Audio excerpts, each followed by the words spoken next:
Hello and welcome back to the Baggies Podcast YouTube channel, where of course we're giving you all the latest news, views and opinions on all things Albion.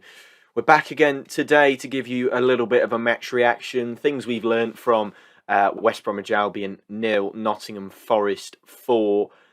I think the scoreline probably puts it as well as I can, but we're going to take a little bit of a deep dive, talk about what's gone wrong with tonight's game, and I suppose talk about the individual talking points of the game. But be sure to subscribe to the Baggies Podcast YouTube channel if you're new around here. Comment your thoughts down below in the comment section below. It's been a pretty miserable evening from an Albion front, starting.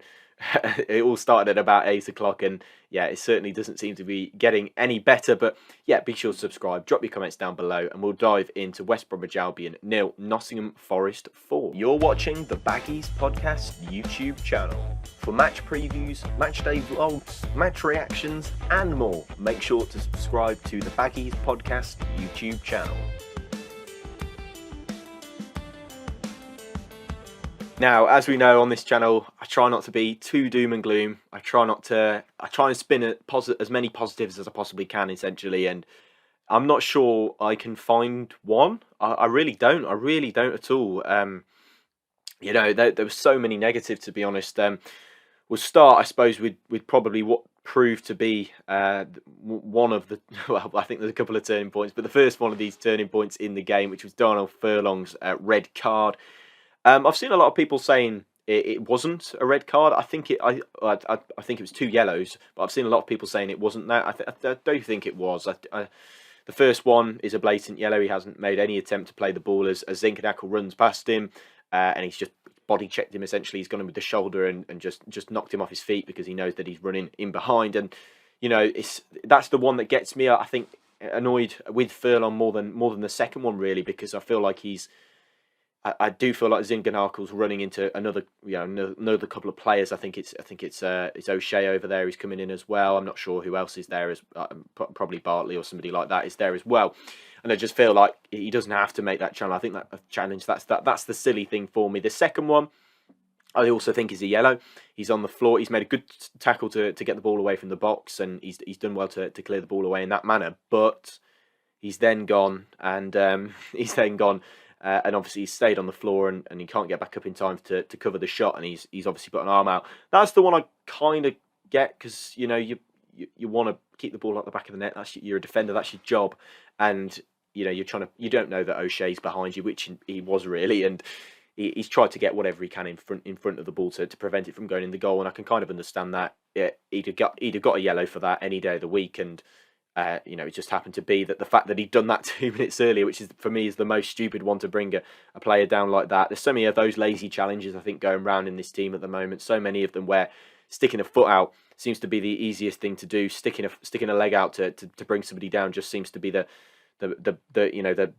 cop out, really, instead of making a proper tackle or from applying yourself and working hard. That seems to be the most annoying thing. So that's just really my annoyance with Furlong is the first tackle. I think is the most irritating thing for me. But of course it's difficult to justify any of those decisions that he's made, and of course I hope he gets a good odd telling off from whoever, even if that's Bruce, because obviously I hope it's not Bruce, because they're clearly not listening to him. But Furlong essentially started off this downfall, gave away a penalty which Brennan Johnston converted after David Button decided he thought he was going to try and frustrate or put off Brennan Johnson. But it was a very well dispatched penalty, and did well to put that away, and I can have no complaints about that one. But the second goal for Nottingham Forest, Ryan Yates header in from a corner, assisted by James Garner. It was a great delivery. There is no marker on James Garner. Bartley is stood 3 yards away, which I think is frustrating. I know that's zonal marking, that's how it works, but you've got to see the flight of the ball, and you've got to drive yourself towards that ball and kick off from that starting spot. And essentially Ryan Yates hasn't really had to leap himself into the air or put his arms out and challenge. He's literally just had to standing jump and put that in the goal. But my biggest qualm about that goal, of course, was the throw-in that wasn't given for Albion. It came off I can't actually remember who it came off at the end. I think it was Jed Spence who it came off, and it was the linesman flagged towards our end, and linesman flagged for our throw in, and he didn't. And the referee decided to overrule the linesman's decision, and of course that ball goes up the other end. They win a corner, they score the corner, and that's frustrating for me because the ref has clearly overruled the linesman, and unless you're 100% certain on that decision, you have to give the linesman's view, unless you're seeing that is what I've seen. But it obviously wasn't. I think he must have some sort of problem with seeing something different to the linesman. Must have to feel he has to assert his authority in the wrong place, because that was the blatant wrong call. And once again, I will stress, I cannot excuse the marking at the corner, because that was absolutely dreadful. I think that was a shambolic piece of zonal marking from particularly Bartley, who, as soon as he sees that ball coming over, he has to attack it, and he didn't. He saw it very late, and Ryan Yates has got a very easy header.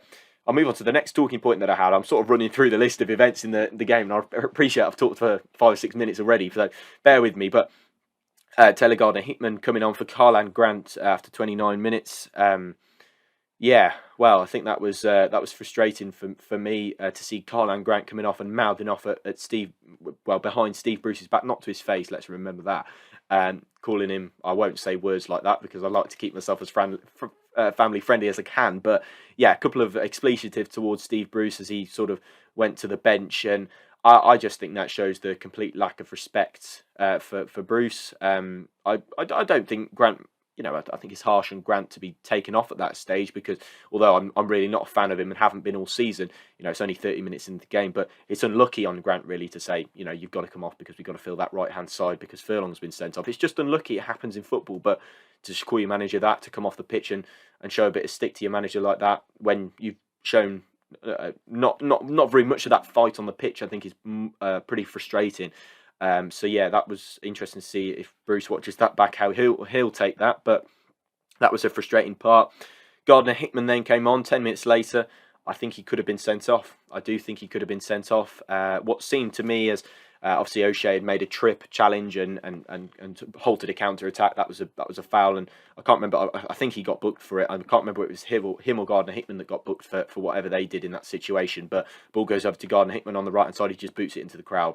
By the looks of things, it hits somebody in the face, which is pretty shocking in itself. But Gardner-Hickman, it's a really silly moment from him, and he's shown to have a little bit of a temper. But that's all fine if you can use it in the right areas, but that's not the right area to use it in if you're hoofing the ball at the crowd. And I think that was awful, and I think he probably should have been sent off for that if you have to look at it. And I think Malumbu did it a few years ago when he was here and got himself sent off for it as well. But Gardner-Hickman kicking the ball out in frustration is never what you want to see. He was pretty apologetic for it afterwards, but it was a pretty rash decision to boot the ball into the crowd. And just another, we lost our heads by that point. And then obviously Jack Colback goes and scores what can only be described as, I think, a cross that went in the back of the net. He's tried to get as much as he can on it. I just think the game was dead and buried by the point that they scored the penalty after Furlong got sent off, because it's clear that the players don't have the mentality to get back in the game. Then you saw Jason Malumbi come on and Alex Mowat go off. He seemed to get a little bit of a word from Steve Bruce after that point. So Alex Mowat, another really poor performance. If you can't get on the ball and show your quality, at least fight for the ball and at least make things difficult for the opposition. But there are far too many times where he was off the pace and not good enough in those situations. Poor Andy Carroll as well looked out of line a lot of the time, and I just felt like the whole team lost their head. Jake Livermore, your captain, is absolutely going spare at the referee. And I like to see that Livermore cares, and I've said it before, I've said it several times, that I like the fact that Livermore is a carer, and he really does want to give 100% to the cause. I don't think that makes up maybe for his lack of legs or lack of ability as a footballer, but at least can see he cares.